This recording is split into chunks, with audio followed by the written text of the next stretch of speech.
يا سيد السادات، يا مجيب الدعوات، يا ولي الحسنات، يا رفيع الدرجات، يا عظيم البركات، يا غافر الخطيئات،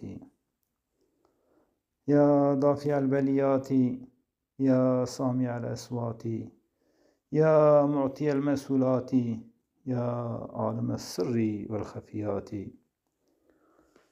سبحانك يا لا إله إلا أنت أمان الأمان خلصنا من النار.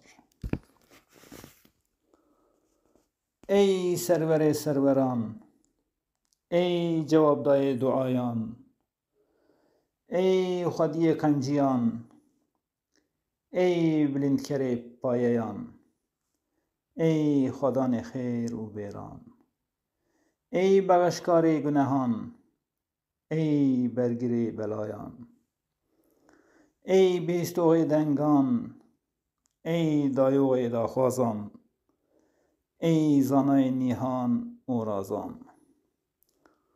تو پاک و بریش هر عیب و آر، ای خدای که بستوی پناه و ستار، مرزگار بکیش عذاب آر.